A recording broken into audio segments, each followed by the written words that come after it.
Welcome to All the Things with Sarah Jean. This podcast is for you if you're ready to start living the life your soul came here to live, awaken your truth, inner power, unlimited potential, and magic, claim your desires, and intentionally manifest your dream life. The wisdom, tools, perspectives, and inner work I bring forth here are the exact ones that I use to go from being a chronically anxious, mood-swingy, reactive, unfulfilled, validation-seeking person who was numbing her life through binge and emotional eating, Netflix, and social media, and was staying small, living based on other people's terms, to a woman who owns, claims, and feels my worth, enoughness, and inner power. I'm now embodied in inner peace. I choose to walk with fear as I take risks and move toward my dreams, and am manifesting and creating the wildly magical, expansive, and fulfilling life, business, and relationship my soul came to this earth to experience. Now, this is not to say that I'm perfect. I wholeheartedly believe that we're all on a journey of evolution, healing, and growth over our entire lifetime, meaning there's no end game for this work and uncovering our highest potentials. There's always another level. I absolutely still face moments of doubt, anxiety, stress, sadness, and overwhelm, and every human emotion on the spectrum. I just don't let them drive and run my reality anymore. My goal with this show is to let you in on the highs, lows, and in-betweens of every area of my life and how I flow through all the things with the devotion to creating and having my absolute best human adventure. Throughout this episode, I'm inviting you to take what feels like a yes to your soul and give yourself permission to let the rest go. The thoughts, opinions, and perspectives I share here have been uncovered in my life through my own experiences as a white, privileged, straight, able-bodied woman with all five senses. And currently I do have a partner, but we do not have children yet. While these things influence my experiences and perspectives, I fully believe that every human on the planet has the ability to unlock their truth and highest potential, create inner peace, expansion, and joy, and manifest the lives their souls desire and came here for. If I ever say anything harmful or offensive and you feel called to reach out about it, please do, as I'm open to doing better and appreciate your feedback. And I speak on the show the way that I coach my clients. I'll never say, ask, present, or question anything here that I wouldn't to them. With that, know that my clients pay me to be real with them, to shine light on the things they aren't seeing or don't want to look at so they can release and begin to heal what's really holding them back, leading to rapid evolution and transformation. I am so beyond happy to have you here, and I'm extremely grateful that I get to do this life by your side. Let's go to the show. All right, Ruth, welcome to the show. Thank you so much for being here today. Yes, thank you, Sarah, for having me. I am so ready for all this juiciness. Yay, me too. This conversation is highly requested, so needed, and I'm so stoked to get into it. Our conversation today is surrounding alcohol and really more so the what do they call it these days? Like the sober curious movement. I think that's what I heard it referred to the other day. Yeah, we could just call it like alcohol sober living, or the choice to be alcohol free. Yeah. So we have a lot of really amazing questions from you guys that you asked around being sober. Some of you are sober and you're struggling with some more like emotional things around it. Others of you are just exploring being alcohol sober. So we're going to get super deep into it today. But before we do, Ruth, I would love for just both of us to kind of share our stories of where we were at, what our relationship to alcohol has looked like in our lives. And then also, what was it that really like sparked that transition and that desire to be alcohol sober? So do you want to start? I will. Oh, well, I grew up in a family that drinking was very normalized, and that's just like a bottle of wine a night or having a beer after work, whatever it may be. So it was something that I never really questioned. As I got into adulthood, it was something that I frequently partook in. I didn't really see anything bad of it. Mm-hmm. But I noticed within the last couple of years, I constantly woke up with that feeling of guiltiness. Like that morning you wake up, you're like, man, I feel like shit, but I also feel like I did something wrong. And I never really knew what, whether it was like conversations I was having, or like I said things out of turn, or like I came off a way that I didn't want to be in life in general. I began to really have a hard time being sober just throughout the week. I was trying to just drink on the weekends, and it was just pulling into my week. And I started noticing a huge shift in my relationships with other people, especially with my partner, just alcohol fueled disagreements. And then when we were sober in the morning, everything was fine. And that didn't feel right to my system. Totally resonate with that. Yeah. And then I ended up driving my car off a mountain, and thankfully I am here, I'm alive, and I walked away from it, which is absolutely incredible. But that really made me start to question, like, what the hell am I doing? Like, why am I still drinking? And I started to seek help. I started to do EMDR around the matter, and I started to look into, why the hell did I want to drink day after day? What was it that I was being triggered that I was trying to numb? And as I really started to look into those parts of myself, the journey became a little bit easier. And I found myself at a music festival, and I did. Wait, can we highlight this real quick?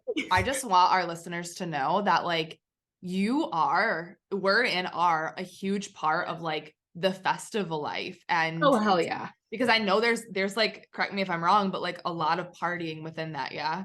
Oh, there totally is. And there's a huge stigma that you can't be sober there, but you can, I promise. But yeah, I found myself at Hog Farm in California, and I did breath work there the first day with my partner and a dear friend of mine.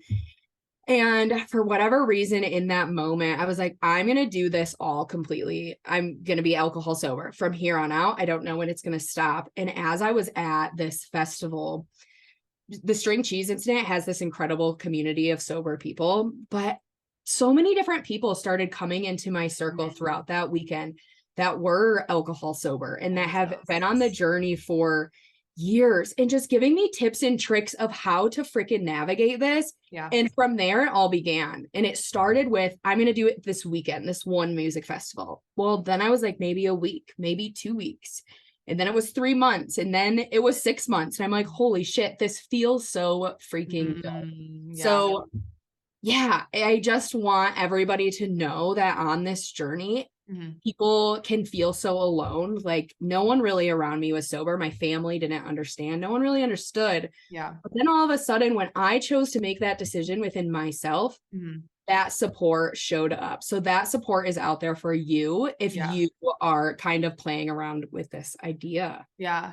And I love what you're saying here. It's like, okay, the moment I decided to be sober at these festivals, holy moly, I started to attract and magnetize all these sober people. And I've had the same experience. I mean, Zach and I both have, because right now we're both on this journey, and they say your vibe attracts your tribe.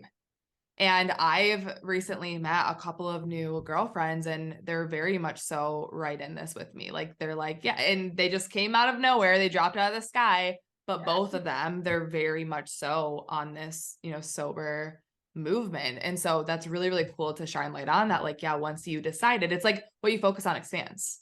Totally. Yeah. And I love that you found that too. And we're in two different areas of the community of America. And it's like, you can find it wherever you are, whether you're in the Midwest, whether you're in Colorado, whether you're going from state to state or festival to festival, those freaking people show up. Totally. So thank you so much for sharing that. For me, some of you have been with me since Her Vibe is Pretty, and so you might have heard a bit of this, but I, like you, Ruth, grew up in just like society where drinking was normalized. I mean, it pretty much is everywhere, right? I think it's pretty rare to find somebody who's like, oh yeah, I grew up in a super sober home and there was no drinking. I just haven't met anybody like that yet. I would love to. So if you're listening and you grew up in a super sober community, let me know. I guess there probably are, because actually somebody wrote in a question and said, I don't drink because of my religion. So I know that there are some religions that are sober. So those people do exist. For me, that was not the case. Like, grew up in the Midwest where drinking was really big. And I really didn't start drinking a ton until college. So I entered into college days. It's party, party, party. I was 100% part of that party scene. And I'm not going to lie, like, I enjoyed it to an extent, because I also resonate with every time I would drink the next day, I would feel massive anxiety. There were many times in college where I would black out, and the next day I would be like, what the hell happened? And that was always, it felt really shameful. It felt really embarrassing. I would really get in my head about it. And so post college, I moved to Spain, and this is kind of when my transition began. I stopped partying a ton. And another reason was because I would feel like also physically. So not only would I get anxiety the next day, but I started like, I would take a couple sips of wine and instantly I'd have stomach cramps. Again, those of you who have been with me on this journey for a while know that I really struggled with the hormone imbalance, gut health issues. And now I know that alcohol actually played a huge role in my hormone imbalance, in my gut health depletion and issues. So while I was in Spain, it's the Spanish culture is drinking, it's partying. And I was there with a bunch of girlfriends and everybody was really big into it. But I just started to feel this intuitive pull that I should stay in rather than go out. And so this is when I really stopped. Like I scaled back on the partying and the drinking, and I definitely would still party and drink, but I stopped doing it as much. And so time goes by, and obviously I start this soon after moving home from Spain is when I started my personal development journey. And it's about 5 years ago now. So I really got into this inner work, and just with the evolution of my inner journey, naturally stopped drinking as much, got into health and wellness, studying my gut and hormones and how alcohol affects the body. So I started dating Zach, and again, like we drank here and there, but every time I would drink within the past couple of years, again, it was like, I didn't feel good about it. Like not even necessarily mentally, but just my physical body was just telling me no. So I wouldn't drink a lot, but I would drink, and this is going to come into this episode later, social settings. So if we were on a vacation and everybody was drinking, a family vacation, everyone's drinking, or if I went to a wedding, would get wasted at weddings. And I was telling somebody the other day that I got to this point where mentally too, it started to feel really out of integrity because I am a life coach and I am a full embodiment of my work. And when I'd go get wasted at weddings, the next day I'd wake up and be like, I feel very out of integrity right now. And it's not that drinking is bad. And I forgot to mention, but this is not an episode to like shame drinking or say it's bad or tell you should stop, because it isn't. And I think it's not even about necessarily the action, but who you're being as you take it. But for me, it was just feeling so out of alignment. So last June, it's been maybe 7 months, we went to a country festival. And again, at a country festival, you cannot find one person without a beer in their hand or some kind of alcoholic drink. And so to make a long story short, I drank the first day, and so did everybody else. And my partner and I, going back to a little bit of what you said, our only issues would happen when there was alcohol involved. And so, or like our arguments, like our stupid arguments, our stupid fights, they would start because of alcohol. And so we had a falling out.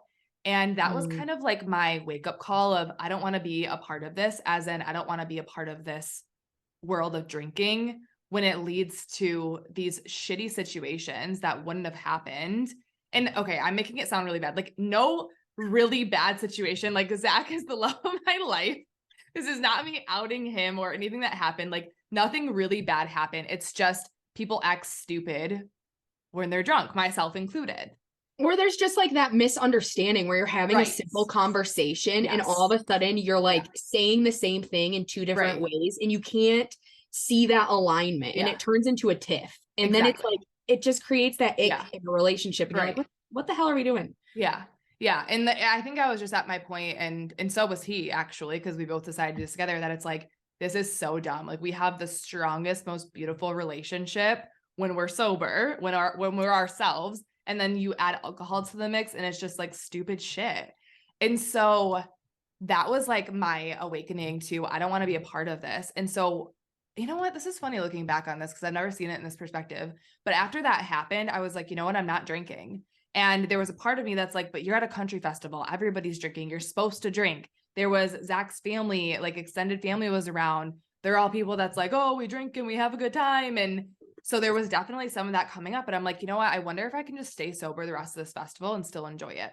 So I decided that I was going to, and I did. So similar to yours, like was sober the rest of the festival. And when we were coming home that next Sunday, I was in the car with my partner and my sister-in-law, my future sister-in-law, and we were having a conversation around booze, and she's like, let's go sober for a year. Yes.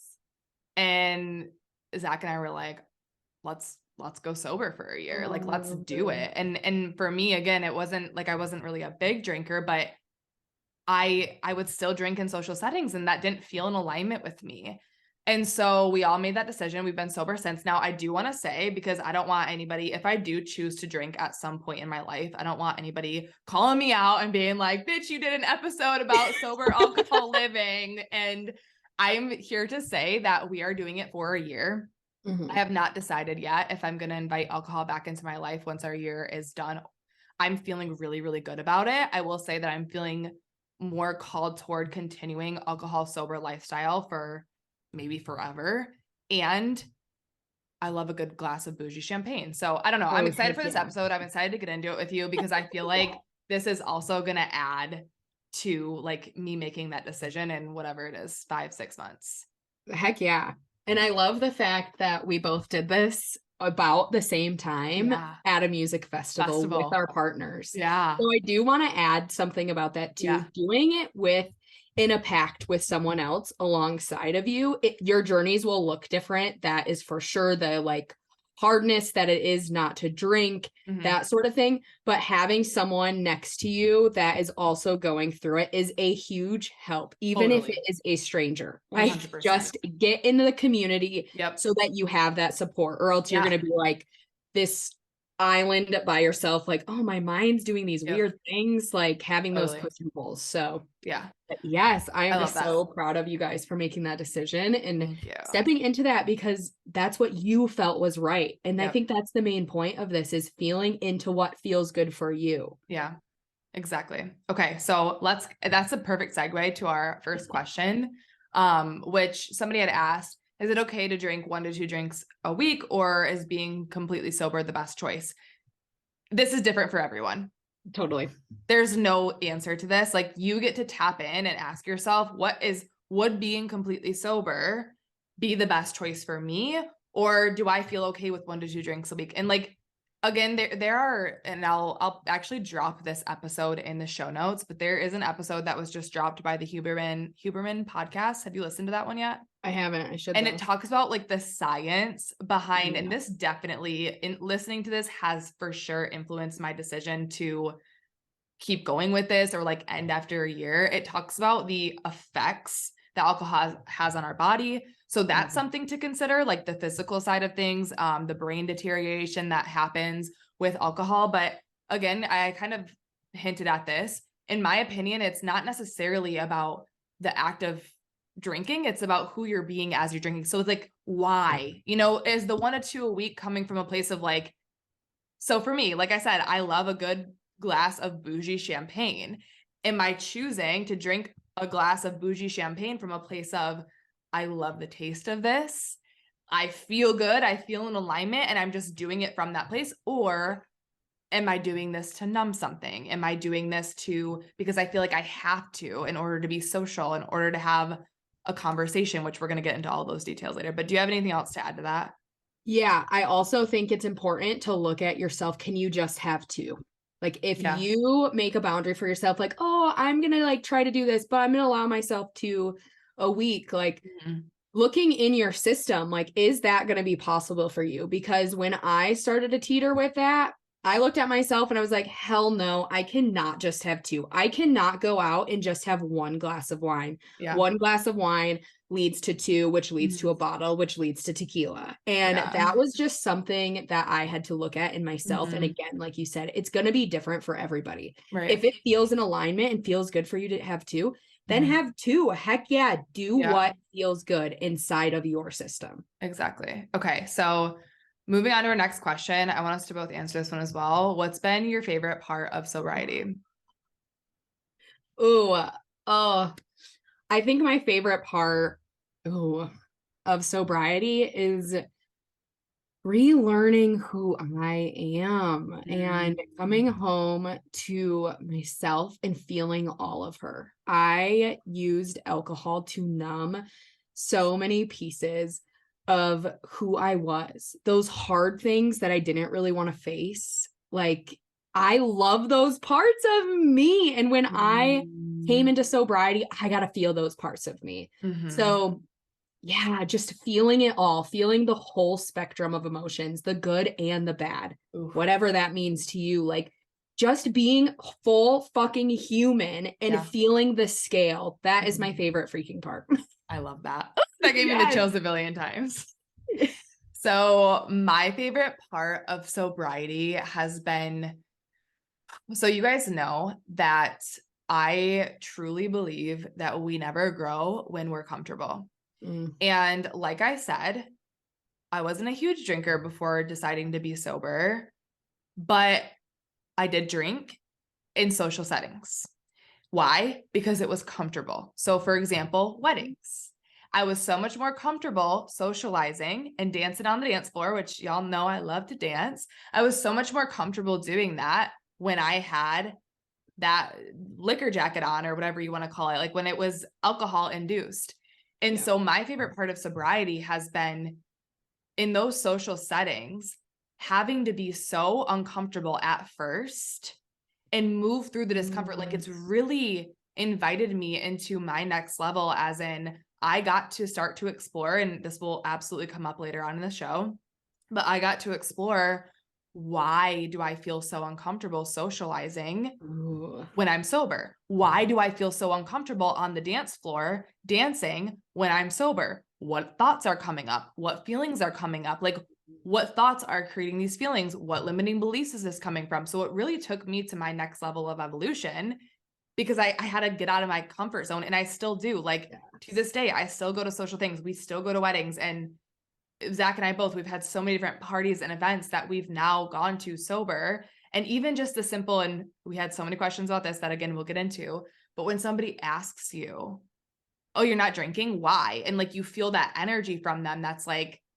maybe a little like shameful, or maybe a little disappointed, like having to hold that, or getting to hold that from a place of discomfort and then moving through it is so fucking empowering. Empowering is the word I want to use. That's been my favorite part of sobriety, is just leaning so deeply into the empowering me that I am, like feeling so empowered that I can go to a wedding now and socialize and dance my ass off without alcohol or without drugs, because this is, we are talking about alcohol sober. However, I will say that at the weddings that I've danced my ass off, I have been completely sober.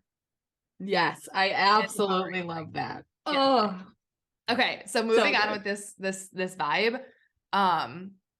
So we had a listener ask, so curious is about the benefits you've noticed. So what benefits have you noticed in your life since choosing to be sober? Just maybe like a couple top. Yeah. So my first one is going to be my health. Getting my gut health and my stomach health back on track was huge. I was having some serious issues with like puking for 8 hours after I would drink, even after one drink. Like, it wasn't even after drinking all night. So really getting my whole body back in tune with feeling good is a major part of it. Yeah. And like I said, coming home to me, just feeling spectrums of feeling. I have to second this empowerment side that you are talking about, because it feels so good to break free from something that you felt like you needed to be in a place. And now, instead of alcohol helping me have fun, I have fun and I just get to enjoy the event, which is a huge thing to be able to step into. Totally. I also have loved just being able to have those people show up in my life that are really meant to be there. Going through the process of becoming sober really allowed me to see who was meant to be in my life and who wasn't, who was actually a friend to me, who actually shows up to me in the proper way.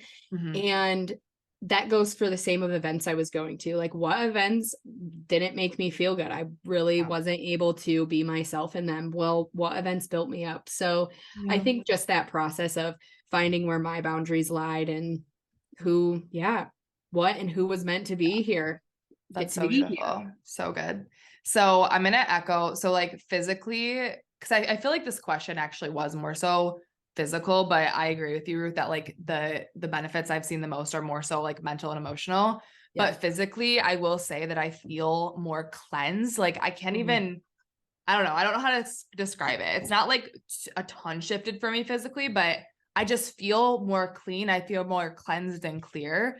But I will say that I've been sitting with this. So you guys know my hormone journey, you know my story with acne that I used to experience. And I got to a place where my skin was pretty clear, but I would break out like when I was PMSing, which is normal. But I've noticed that and I'm thinking now that it's the alcohol. You guys, I don't break out anymore. Like my skin is so freaking clear, and it has been, and it is consistently. So I'd say physically just feeling cleansed, and then also my skin looks so much better and healthier. But a couple other benefits, obviously I just spoke to some about like the empowerment and like really take into my next level. But I'd say probably one of the biggest benefits is just where my relationship with my partner is at now, and like the depths that him and I have accessed being on this journey together. Like it's just so wild that, because again, prior to this, it wasn't that either one of us, we weren't drinking every day, but we would spend every other weekend, at least one of the nights, booze would be involved. So it's just swapping that out with like these deeper things that we've been doing together, like the way we spend our time together, the way we relate together sober. It's just taken to a whole nother level in my relationship. It's fucking amazing. So I would say that's one of the other biggest benefits that I've noticed. Yeah. And just to be on that journey with a partner is something so special to be able to, so sacred, like to be able to open up about what you're feeling and how you're feeling without the help of alcohol. And it's a hard place to be in when you're in a society that it's so normal to drink in. And you're like, oh, should I say that? Like, am I feeling this right? Kind of, and you're able to like kind of work through those emotions with a partner. Oh, my out of this world experience. Yes. Like, the depth, the connection, the sacredness. It's beautiful. So Ruth, what do you usually order to drink when you're out? And by the way, you guys, actually, let me just preface real quick. So we have a couple more kind of like not surface level questions. They're great questions, but you know what I mean? Next, we're going to get into like the deeper emotional part of things, because I know that that's one of the biggest things. So we're going to go into like the emotions in your own body. And then we'll talk about like how to relate to others, how to tell people you're not drinking, like what to do when you feel like the weird one. We'll get into that. And then we'll go into like the ripple effect, but just a couple more like surfacey level questions. What do you usually order when you're out? So, kind of depends how I'm feeling. I do want to mention the fact that most bars and venues have a non-alcoholic option beer. So if I'm feeling beer, I will ask them if they have an NA option. Most do. Otherwise, I do a half lemonade, half soda water. So I get the carbonation, but then I also get that like souriness. I've had a few bartenders who either are used to having alcohol-free customers come in. They make bomb mocktails. So there's always that option too. But my go-to, because every bar had lemonade and soda water. So I just started doing a half and halfy because I knew it would be everywhere. That's so good. Okay. So I was actually very surprised when Zach and I decided to do this.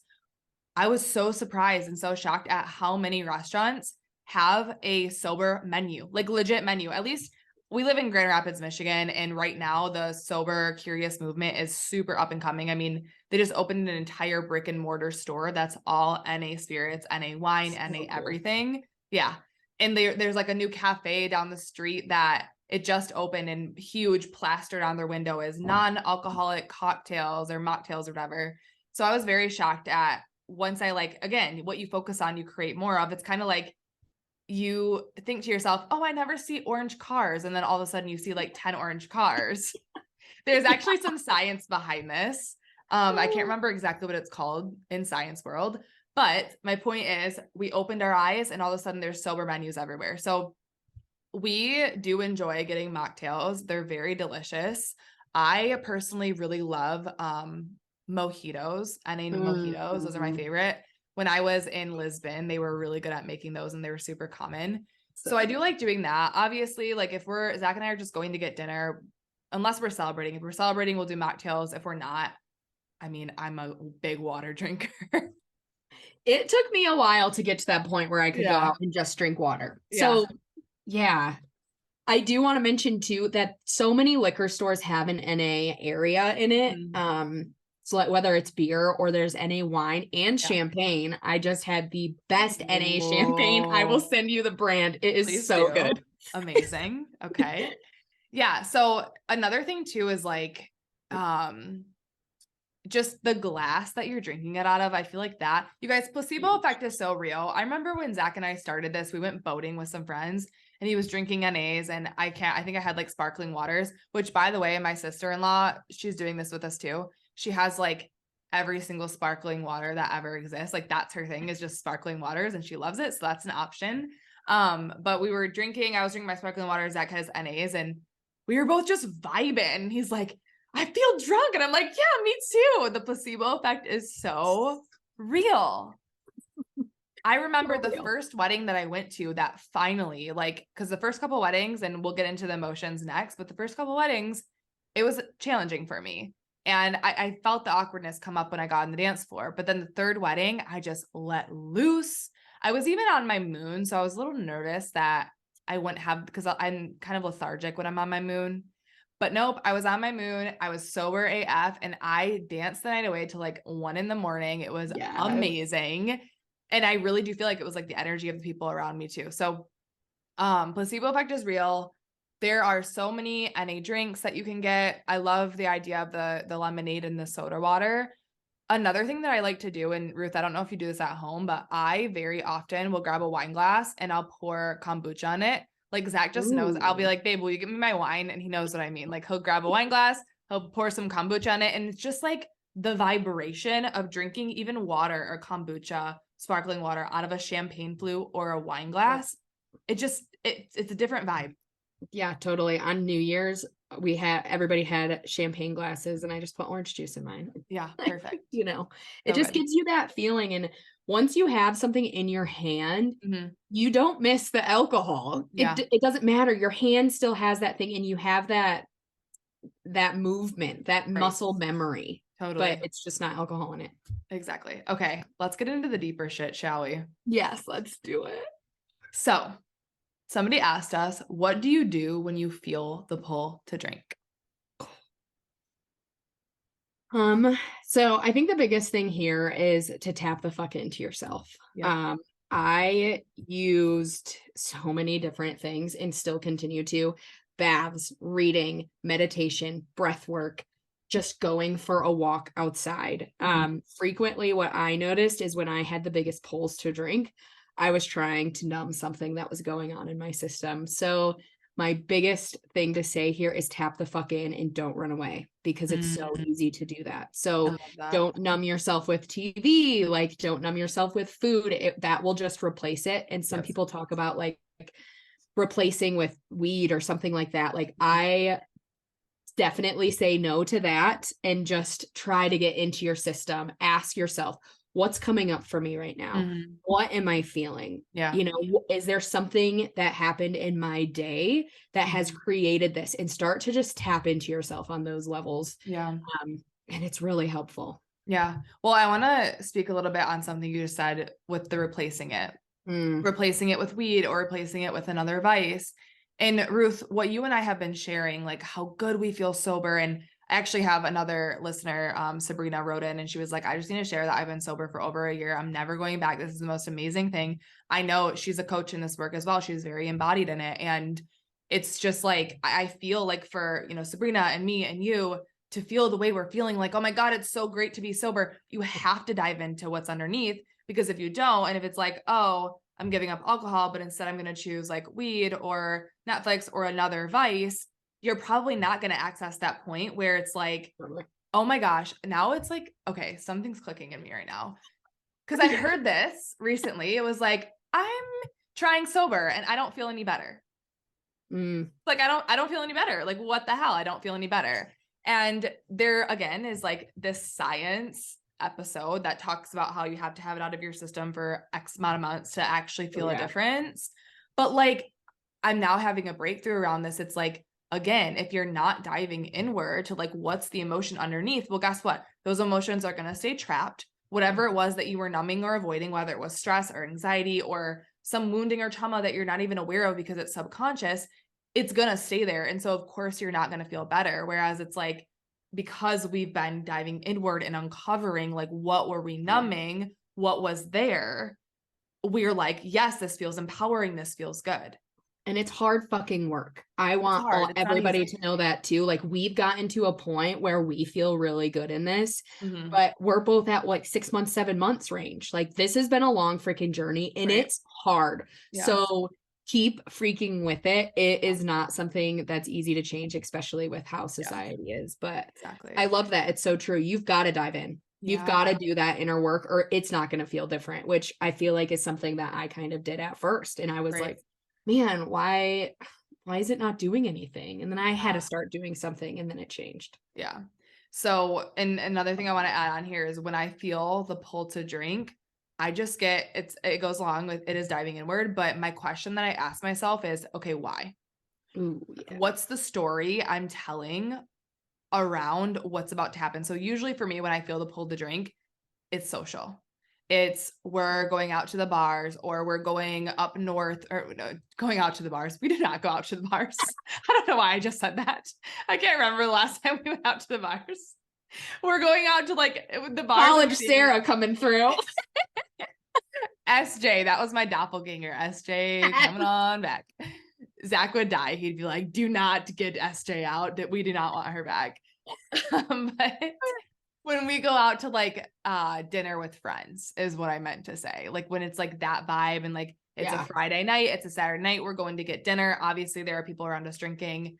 Or if it's like we're going to a wedding or we're going like up north or on a little vacation, those are the times where I'll feel the pull. And so I'll just get super curious, like why, where is this pull coming from? What's the story I'm telling around this? And usually the story is like, these people aren't going to like me because I'm not drinking. Yeah. The story is if I want to have deep conversations, which we had a great question about this that we'll get into in a second. The story is if I want to have deep conversations, if I want to be able to be vulnerable and open with these people, I need alcohol. Is that an ultimate truth? No, but usually those are the stories there. So when I feel that pull to drink, I just get super curious. What's underneath this? And how can I move through it and work through it to like learn from it and to shift and change from it rather than just give in and numb it? Yes. Yeah. I love that so much. So let's talk about the socializing a little bit when it comes to alcohol. Ooh. We got a question. Do you think it's harder to socialize without alcohol or not? I get really tempted to drink just because I feel like I'll feel more relaxed in social settings. So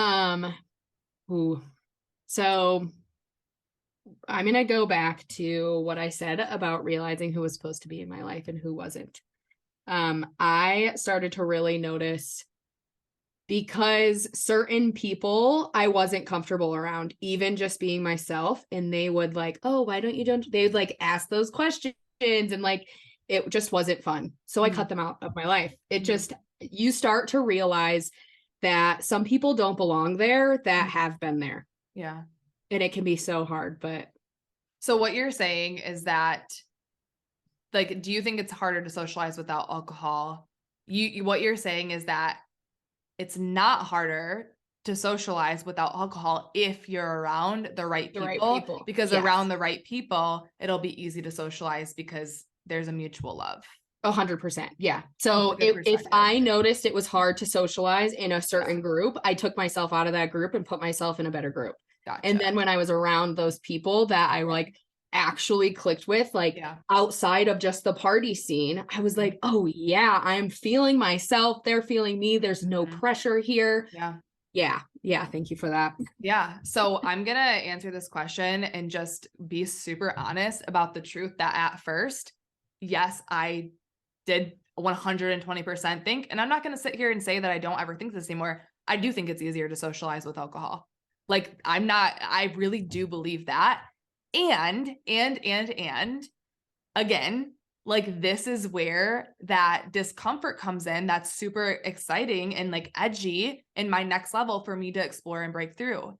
Because it's like, okay, I do think it's easier to socialize with alcohol. Again, why is it so much easier for me to socialize when I have alcohol? And I got to dive into it. Like, why is it such a struggle for me to socialize when I don't have alcohol? Well, there was a lot of story coming up that like, because that I would hear when I was sober, that if I don't know, like just like the story around what if they think I'm weird, or what if I say something wrong, or hold on, there was a big one that I just thought of. It'll come back to me. But I just really got to explore, like, why is it so hard for me to socialize and to be open while I am sober? Because I know, I know what was coming through. So for me, it was like the alcohol would take away the idea that I don't belong. So I want to just like really land this one really quickly. There were so many settings where I realized one of my biggest inner child wounds is feeling left out and not feeling included. And what I realized is that when I would drink alcohol, that inner child wound would temporarily be numbed and suppressed. So it's like my inner child has these fears of like, what if they don't like me? What if I'm not fun? You know, what if, and I need to fit in, and to fit in, I need to drink. And so when I would drink, all those that inner child wounding would just be suppressed. But when I'm sober, it's up. Like the inner child wounding is up. And so something for me that I've really got to hone in on and like practice, because at the end of the day, my soul belongs. My soul is, it's pure love. It's pure light. It's pure joy. Like I don't need a substance outside of myself to pull through who I really am. And actually, and this we'll get into the next question, I think that when I have the substance, there's a lot of the times where I say things that aren't in alignment with who I really am. So while at first I thought it was 100% easier to socialize with alcohol, I've realized that that was my edge and that was my point for growth. So by exploring that and by really sitting with myself and being like, okay, what do I need in order to feel comfortable socializing sober? Because I know if I think of my highest self, if I think of my soul, my pure essence, and I say to myself, does my soul struggle to socialize? No. Like what? My soul dropped into this material human body to love and to be loved and to connect and to open my heart and create deep sisterhood and connection and love. Like my soul is literally like the most social. And this is something, again, I'm still very much so working on. So like more to come, because something I've realized is that I identify really hard with being an introvert, which might surprise some of you, but my entire life, like I can still feel that introverted personality coming out when I'm in social settings. So again, this has been a huge edge. So it's like, does alcohol take the edge off when socializing? Yes. And why? Because as souls and material bodies, like think of yourself as a kid. Most of us as kids, it's like we didn't need alcohol to take the edge off when we were in social situations. We were stoked to go to school and like play with our friends. Well, not in every situation, but you know, in general. Yeah, I think this was honestly one of the things that I struggled with the most, even farther into my sobriety. And it became just like, where am I putting my energy and who am I putting it to? Because I'm more reserved when I'm not drinking. But before I was like, I'm going to talk to everybody about everything. Yeah. And then it was like, I started to hone in my energy of where it deserves to go. Like, what are the conversations I actually want to have? Right. So it can be so powerful of just recognizing like why in social settings we go to drink. Exactly. And like, I love that you've done that work. Yeah. And this comes back to my empowerment piece is when I think of, and you guys know, like I am here to strive to embody my highest self, my evolved self, my goddess self, the woman that I am. I will be on a lifetime of evolution and growth toward embodying her more and more and more until the day I die. And when I think of my highest self and who my highest self is, she is a strong, empowered, beautiful, loving, open woman. Completely, like when I think of my highest self, I don't see a drunk SJ socializing. Like I see a sober, radiant woman being open and loving and social, completely dead ass sober.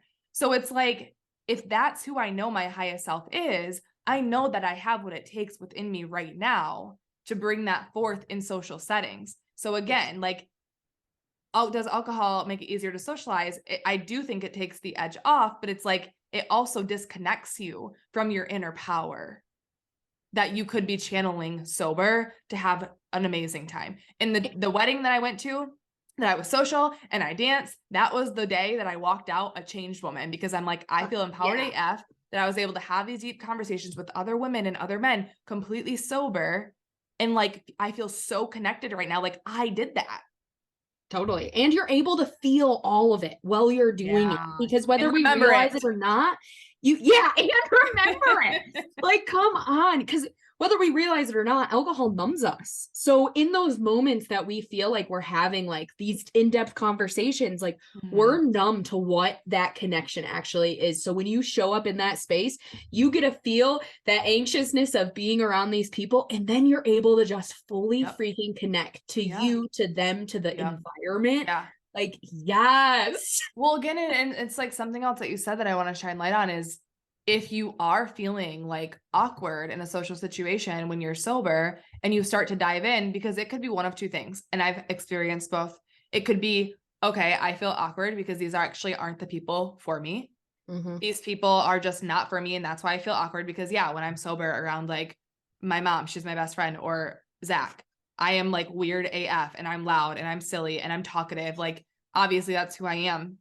If I'm around people where that's like, I'm feeling awkward and I'm feeling antisocial, it's like, okay, is it them, as in like, are these not the people for me, or is it a me thing? Because what I've noticed is that a lot of the times when I was feeling awkward, or when I do feel awkward when I'm sober, again, there's story attached to it. So I had an event recently with a bunch of people, and some were family and some were strangers. And I heard the story again of like, are they judging me? Do they like me? Do they think I'm weird? And it's like, where is that coming from? Like, what part of my inner child has this wounding? And how can I work with her on this deeper level to be more of who I know I came here to be? And like, I don't know. I feel like I could get in a rabbit hole about this, but totally. This goes deep. It goes deep in so many different ways, because it's just so different. It's so different every time you go out. Every new situation you put yourself in when you are sober, it's going to feel different. Whether it's, if something's triggering you, whether it's the people around, the environment, there's just so much to feel in these situations that we really haven't tapped in as feeling in this society, because we typically numb it so much. Okay, let's get into another deep question. I want you to give us your real, straight, honest truth about this one, Ruth. Okay, here's the question. I love the conversations I have with people when drinking, because it loosens inhibitions and people will talk about deep shit or stuff they're normally too shy / repressed to speak on. I'm getting okay with doing this without the alcohol. Congrats, by the way. Celebrating you for that. But I find it hard for other people to open up when sober. Can you speak on how to encourage these deep conversations? All right. So what really comes up for me is, it's not really a deep conversation when you're having it alcohol induced, because when we are drinking and having these deep conversations, our emotions, our feeling and alignment is numbed. It's off. So the majority of what is behind deep conversation is the feeling. It's the emotion. It's what's coming from the inside out. Right. So when we were doing that with alcohol, maybe all the words are there, but is that feeling there? So I definitely encourage you to look into that feeling side of things. And it can be so hard to accept that reality. Like, but the words come out so much easier. It flows. People can loosen up, and it's like they can, but sometimes the point of having deep conversations are they're fucking hard. It is hard to dig in there to find the words and express yourself and for them to come out. So enjoy the fact that it is hard and step into that power of it. And honestly, just create the space for them. So whether that's asking them certain questions to pull it out of them, or just holding space of silence and see what can be filled with it, I think all those things help. But it's just so easy for us to say, oh, we had all these in-depth conversations last night. And you're like, but I don't really remember what we said. And you're like, and how did it feel? Like, I don't think I can go back to a single moment of having a deep conversation when it was alcohol fueled and tell you how I was in my body, in alignment, feeling with that other person, like looking them in their eyes, like feeling that connection. I can't find that. I'm just even, while you're talking, I'm just sitting here trying to think of like, is there ever a conversation that I've had, a deep conversation while I'm drunk or while the other person's drunk or while we're both drunk, that I actually remember that actually left a really deep, beautiful mark on my heart? I can't think of any. I genuinely can't. I can think of ones that I used to think that way. And I would be able to be like, oh, that was so nice. I got to know them so well. And then I was like, that was so fucking fake. Yeah. Well, and the word genuine is coming up for me. It's like, yes. Are the conversations with the alcohol induced, are they genuine? Whereas when you're sober, having these deep conversations, obviously there's a deep, genuine piece to it. Yeah, totally. And I get that it does make things loosen up verbally, but yeah, I would say, just to add on to this one, is just like how to encourage these deep conversations. Like you said, be the safe space, the high mileage questions. I love high mileage questions, but really just leading by example. Totally. Like really leading by example. I think something that I've really woken my family up to personally is like talking about sex and sex things and like in that realm. Yeah. Of course, like when a bunch of people are tipsy and we're drinking, it's like we talk about sex and we talk about yonis and penises and like all the things that are usually shamed in society. But as I've been on this journey of evolution and like really coming back home to my body and just really normalizing a bunch of stuff that's not normalized, I feel like that's pretty much my job. I feel like that's all of our jobs here. Totally. I started to talk about these things soberly, and I'll just like make these comments when I'm sober. And it's almost like you're that permission slip for them. Totally. To talk about these deeper things. Or like when I'm sober and I talk about something that I struggled with, like obviously this whole podcast, I'm sharing things that I've struggled with while sober. It's like, I am now giving you a permission slip to go talk about this, be vulnerable, talk about your struggles while you're sober. So I think to answer this question, my thing is just keep leading by example and keep being the sober one who's open, who's vulnerable, who talks about these things sober. And you're going to be that permission slip that they need to do the same. And it works. It freaking works. When I was living at my parents' house, having these conversations with them, like in moments, they were like, what the fuck? Like, why is she talking about this? What the hell is she talking about? And then like a week later, that conversation would come back up and they were willingly discussing it. So it takes time, but it just starts to flood in and you're like, whoa, is this happening? Well, and something else that I feel like this is so great for too, Ruth, is like just thinking about somebody spilling their heart or spilling their struggles when alcohol is induced. Like you said, the feelings are numb. Yeah. So are you really healing anything? No. But because you're not, because the emotions are numb, but you know, we feel to heal. However, if you can have that conversation sober and you're speaking your feelings and your struggles sober, now you're actually healing something. Again, that word genuine comes in. It's like, if you're spilling your heart, if you're opening up when you're drinking, when there's alcohol involved, are you really being like, I guess the word productive is coming up, or like, is it actually doing anything good for you? Or is it just a conversation in a space and time? It's just words. It's just words. But it's just words to me at that point. It's just like, there's just no feeling there. And I even have that now since being sober. I'll have people in certain environments, like kind of pouring their heart out to me. Well, it's not the same anymore. I'm just like, what? Yeah. What are you saying? Like, cause there's not that feeling, like they're not giving off like what they're saying. So it's missing that alignment, that connection.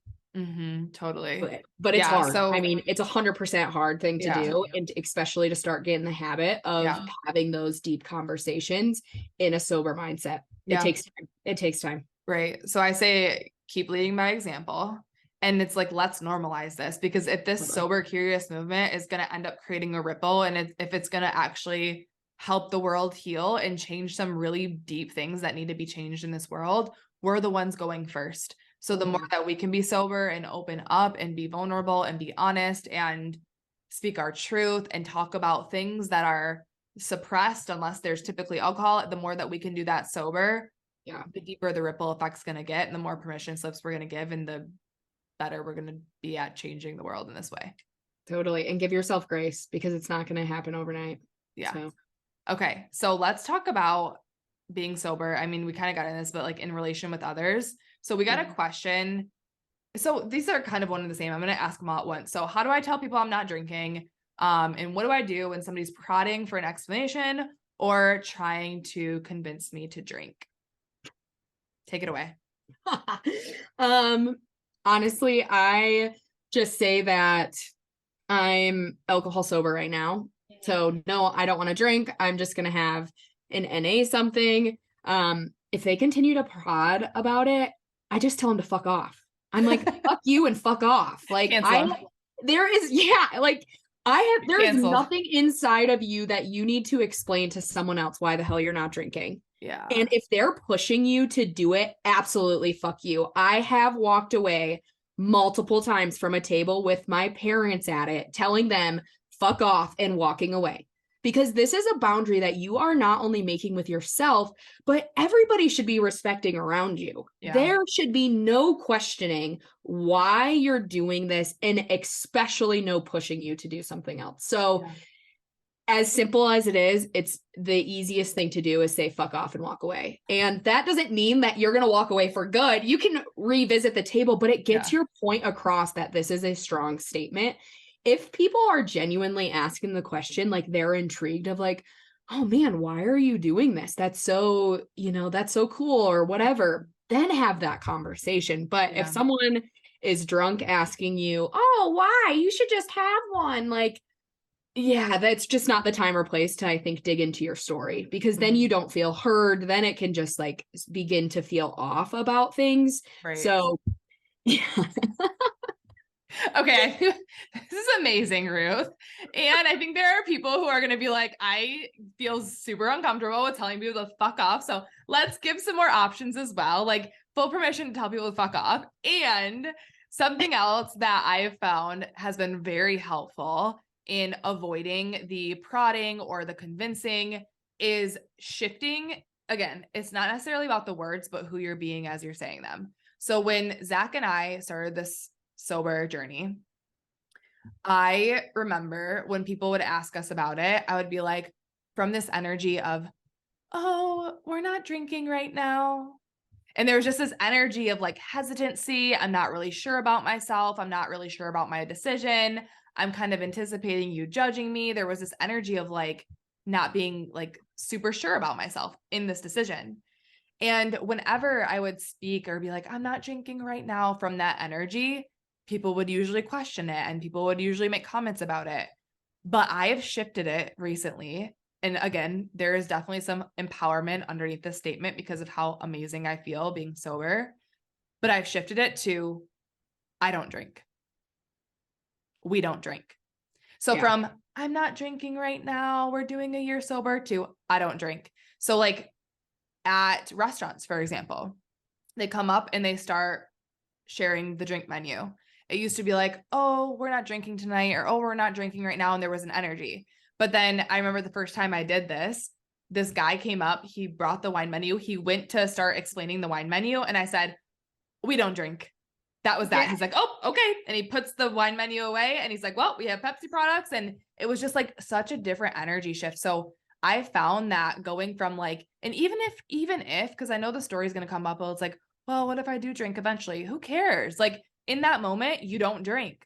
So instead of being like, I'm not drinking right now, or I'm not drinking for a couple months, or I'm doing sober January, just be like, I don't drink. Right. And usually when you say that, I don't drink, from that energy, there's just like a vibe that it's like, okay, she doesn't drink.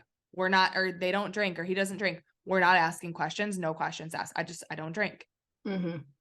And I think this comes up a lot because, and I've heard this and other women as well. It's like, oh, you're not drinking right now. Are you pregnant? Like people will think you're pregnant because you're not drinking, which this, again, kind of pisses me off because when a guy says it, like they never get, obviously they can't get challenged on this, but I've had myself and multiple women, it's like, oh, you're not drinking right now. Ooh, like what's going on? But it's like, if you say, I don't drink, there's an energy. Totally. It's not like there's not a reason. It's just, I don't drink. Right. And it's just a serious boundary that you make with others, whether you say fuck off or you do it in another verbatim, but put that boundary up for yourself. And I think for a long time, I always felt like I had to give an explanation. And when I finally gave myself permission to not explain myself to anybody, it was just so freeing. Well, and there's something to be said about boundaries. It's like, you have to set the boundary energetically in your own body. Yes. Because if you're unsure of yourself, there's this you don't have boundaries and you're inviting people into prod or to explain. But within your body, when you're finally like, okay, this is my decision and I'm sure of myself in this decision, and you create that boundary in your body and then you tell people I don't drink from that place, chances are they're not going to prod. They're not going to try to convince you. And 100%. The people who do prod for an explanation or try to convince you, bye-bye. Bye-bye. They do not belong in your life. Give yourself permission to walk away, to leave the table, to go to the bathroom, to leave the event, to end the freaking friendship if you have to. And it's like, there's this little voice that comes up in our you good little girl mind that's like, oh, but I don't want to be mean and say fuck off. Fuck that. Like if somebody is prodding you or trying to get you to explain when you told them no, or trying to convince you to drink, who's the rude one? Right. Like who's the mean one? It's them, not you. And it's so uncomfortable. I will say those are some of the hardest conversations or moments you will have in sobriety, is having to draw that line. Like for me, it only took me saying fuck off and getting up and walking away from that table once. Yeah. It never came up again. Boundary. It's like, this is the boundary. This is it. And I had to be so stern and serious because it was a joke to them. It was something funny. Yeah. My sobriety is not something I laugh or joke about. So you really have to put that energy forward. Like you said, be that in your system. Yeah. And that was the one and only time it was ever a big thing. Like never again did that really arise, but you just got to decide that inside you. So this goes along with this, but how would you respond to people who try to make fun of you for not drinking? Fuck off. Yeah, I kind of laugh with them at them. Like, okay. Yeah. I honestly, those things, it's usually like, it's a funny look. Like I look at them like, I don't get what's so funny. Like this isn't a joke to me, and turn your back. Yeah. Well, I think Ruth saying that, I think that would be a good idea. I haven't necessarily experienced this firsthand. However, I do feel like even like you said, your family, they were laughing, they were taking it seriously. Yeah. Straight up saying to them, this isn't a joke to me. Yeah. Or this isn't funny. Like this is my lifestyle and this is a choice that I'm choosing. It's not funny. And and they're going to be like, well, it was just a joke. And you can say, well, to me, it's not funny. And just be stern, set the boundary. And remember, you guys, when you set boundaries, you give people permission to set their own boundaries in life as well. Mm-hmm. Even if it doesn't click right then and there. And at least for my parents, and I think that older generation, that is where I've been the most misunderstood. Mm-hmm. Usually the younger generation, they all understand it. It's usually not that poking and prodding, but I had the hardest time with my parents, and once digging into it more, I think really came up because they can't even fathom life without alcohol. So then it became, once we became sober, after I made those very stern conversations at a dinner table, when they got sober, then I sat them down and had the conversation of like, hey, this is why I'm doing this. Please respect me. Right. Because if you don't, I'm not going to be around you. Yep. So it takes that balance of really weaving in and out. But that probably was the closest I've ever been to of being made fun of for not drinking. Yeah. I can't bring up another time though. Well, and I feel too, like it's so important to remember that what people say has everything to do with them, nothing to do with you. Mm-hmm. So for the people, again, it wasn't necessarily making fun of, but when I've been questioned or challenged on this, or when I've told people I'm sober, or I remember when we first decided this, we said we're going to be sober for a year. And it definitely took people back. And like, there was a couple people who got a little defensive about it. Totally. And it's like, that has everything to do with them. Once you say I'm sober, I'm not drinking, or I don't drink. And it's like, people are going to be, your words or your decisions going to be salt on their wound of, oh no, should I not be drinking? And they're going to start questioning themselves. They're going to be like, oh, she's not drinking, or they're not drinking. Does that mean alcohol is bad?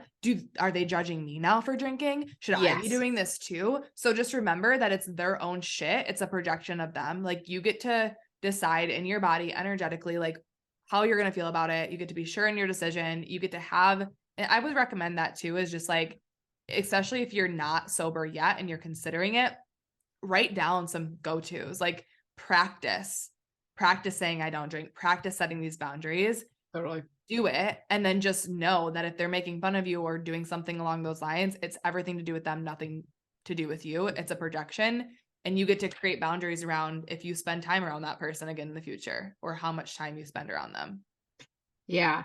And you notice people that really start to come out that may not understand why you're doing it, but they're going to do things to make you feel comfortable. Like I have a best friend of mine. We used to always go out to the bars together, and she started to bring cards to the bar every time we went because I still wanted to spend time with her and she still wanted to go out. So we just sit there and play cards. Love that. And she knew like that's how she was able to get me to go out in a social situation where I wasn't really, what else do you do at a bar? Like you go there to drink. Well, she brought something else to the table to do it. And I was like, oh yeah, I'll go play cards with you. She was going to the bar. I was going to play cards with my friend.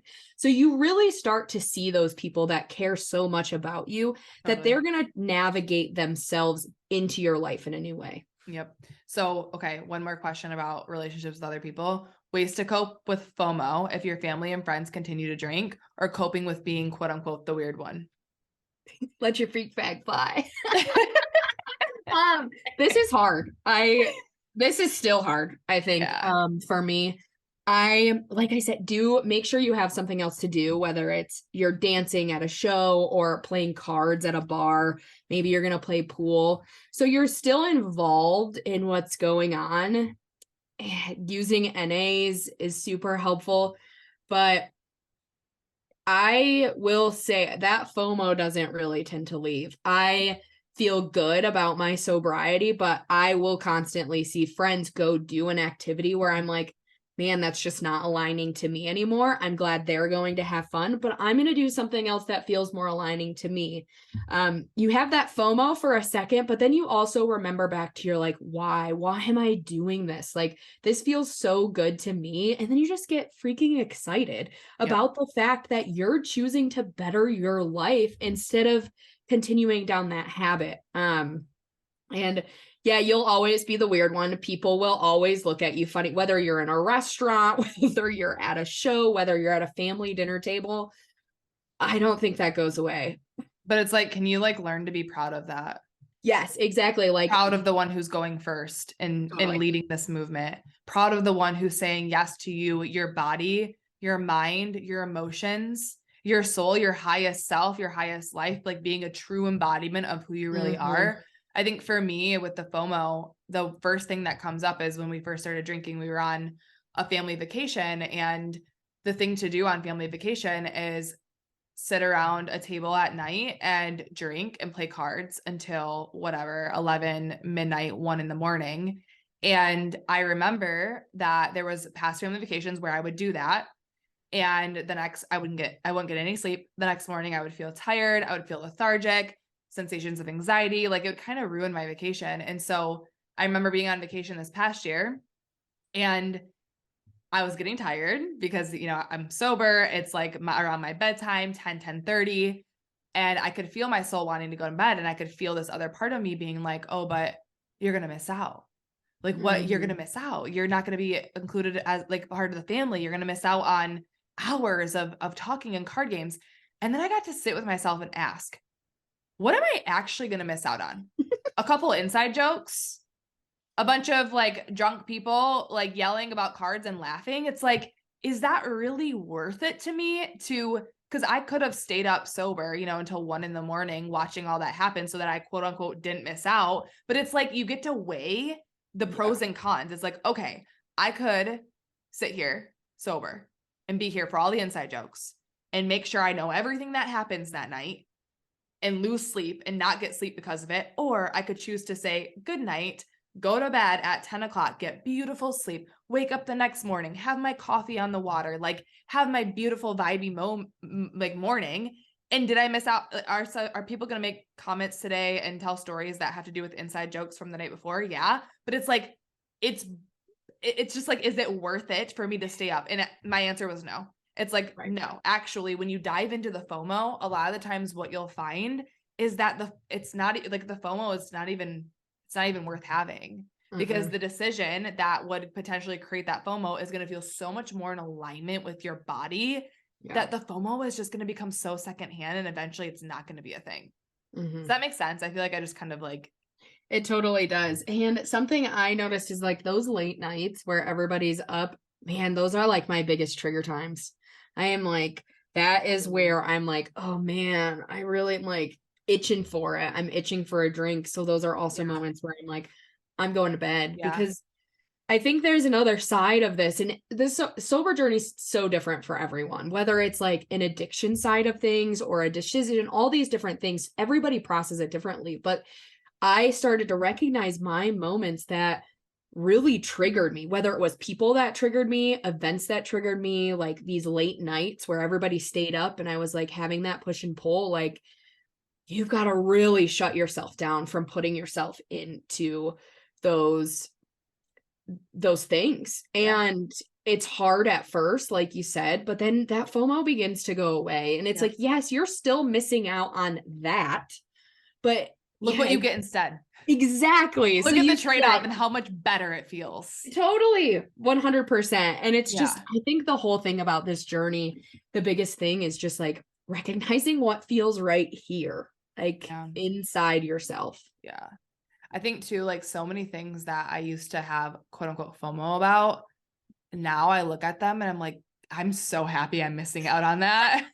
I would so rather be sleeping, and I freaking, you guys know, I love my vibey morning routines. I love, like today even, I slept in until 8 because Zach and I didn't get much sleep last night.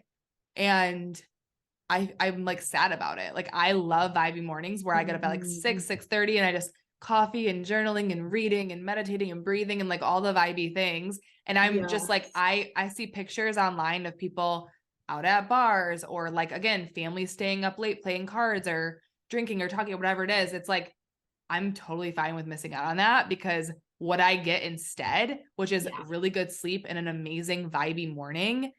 And like even Zach and I, we go on so many more coffee dates now. It's just like a thing to get up in the morning on weekends and go to vibey coffee shops. It's just, the trade-off is so much better than being included on the inside jokes. And I think really at the end of the day, FOMO comes from an inner child place. It's like, my inner child has a huge fear of missing out. She feels like her biggest wound is not being included.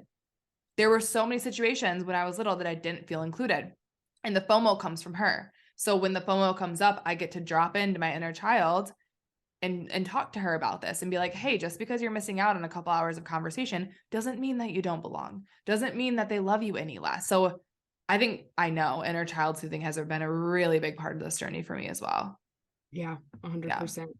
Yeah, I was at a music event over the weekend, and it was like me, my partner, and 2 other friends.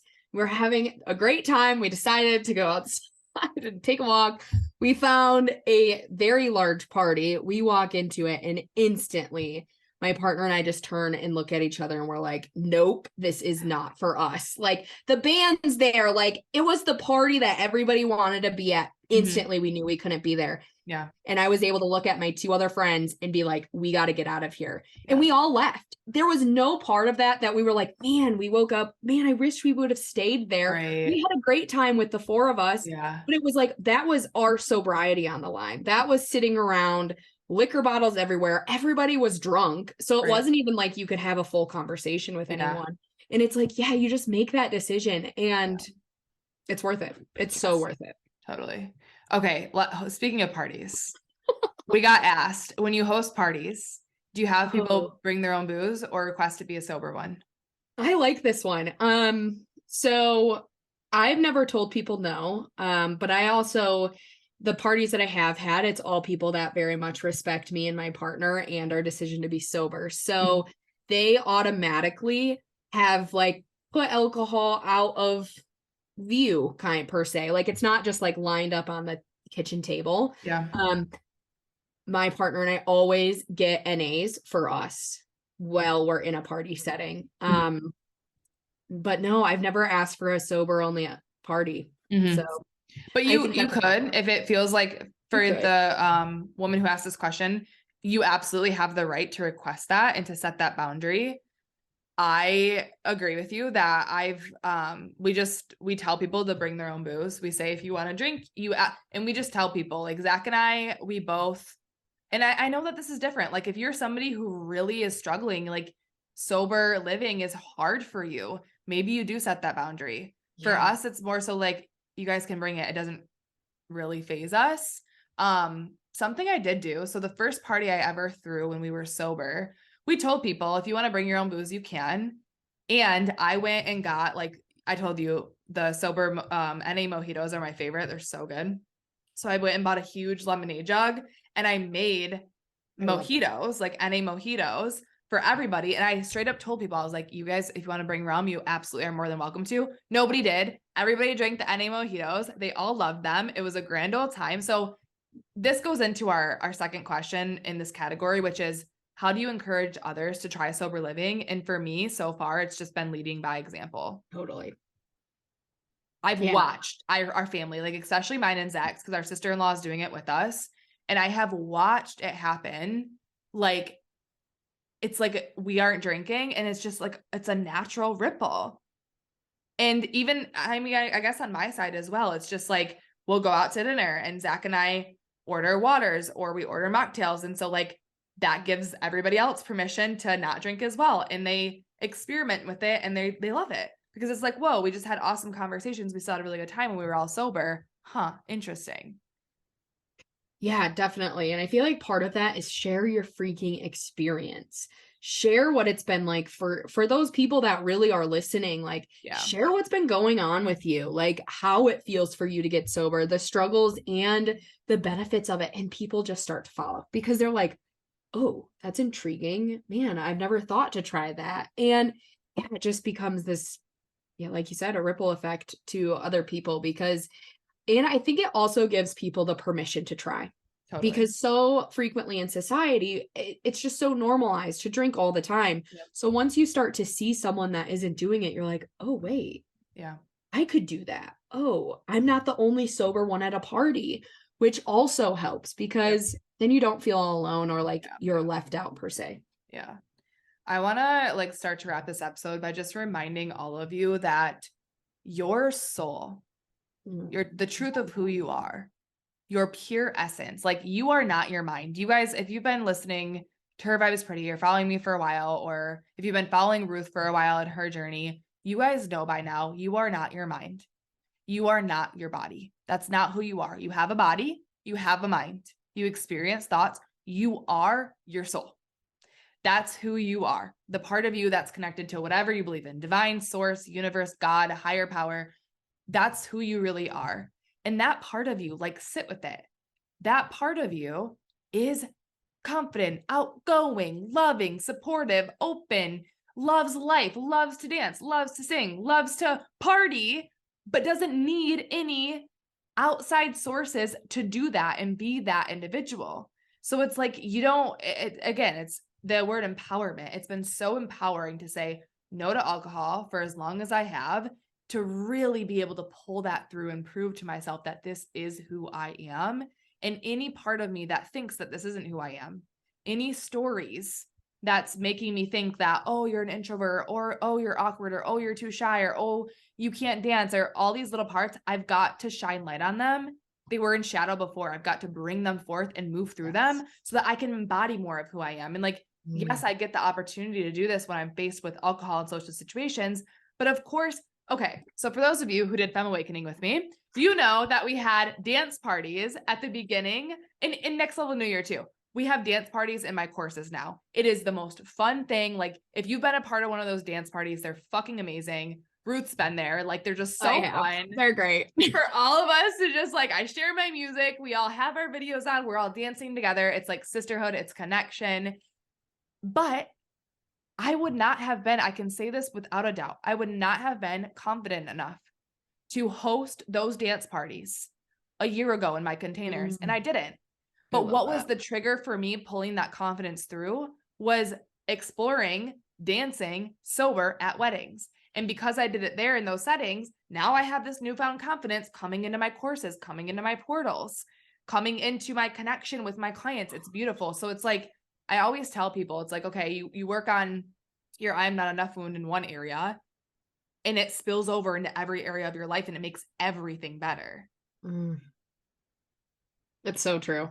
Well, and I loved what you said. It was able to pull through. Like you doing that sober taught you that you could do it sober. You could have those dance parties sober. And you were able to tap into that empowerment of self of like, man, I had that deep conversation in a sober mindset, and then you can continue to do it and it starts to evolve and it starts to become easier, and it's hard at first, but you can freaking do it. You can do all those awesome qualities you have inside yourself that you notice can shine maybe a little bit more when you're drinking. You can do it in sobriety. 100% you can. And when you begin to tap into that, you feel so freaking incredible that you're like, damn, I did that. And I did that on my own. There was nothing that I needed outside of this to do that. Exactly. Just so beautiful. And Ruth, that's what I so admire about you so deeply, is just coming to that, especially coming from the scene of like party, music, festivals, alcohol, drug central. And you guys, I tell Ruth this all the time. I'm like, you're the bridge. You are literally the bridge, because you are still very much so immersed in festivals and music, but you're doing it sober and it's still feeling good and empowering. It's like you've awakened to the truth that everything that we need for happiness, for joy, for expansion, for fun is inside of our own bodies. 100%. And it's so crazy now. I was starting to feel like I was missing something when I was going to see music. And it was the connection with music. It was feeling it. I stopped feeling it because I was so numbed by drinking that I was missing the point of why we all show up, which is that connection, that movement, that feeling of emotion to go through you. You can do it. Like you can do it and tap into that, and you can do it without drinking or loosening up. It's incredible. I've seen so many people that are in the music scene that are having the best freaking time, and they're 100% sober doing it. Yeah, I bet. I'm not surprised at all. So Ruth, thank you so much for being here. And you guys, if you are thinking about being alcohol sober and you would like some guidance and support, Ruth is starting a membership. Yes. Exactly for this. So I don't think that you can release details yet. Correct me if I'm wrong. No, just basically creating a community and different modules to help you through it. That is going to be my basics. Yeah. So when all of that, and maybe by the time that this podcast is released, it'll be out. And if so, I will include all the details on how to join that in the show notes. But follow Ruth at Ruth Marie Purchase. I will drop her Instagram handle in the show notes as well. Follow her. She is here to guide you and support you on this journey. She is just the most beautiful soul. She is so supportive, will hold the best, most safe space for you to really make this transition. She'll be there every step of the way. So if you are considering this, you want that support, you want that community, head to her page, send her a DM, and she will be your gal. Thank you so much, Sarah. It has been such an honor to be on here and to have this conversation with you. Thank you so much for being here, Ruth. You're so welcome.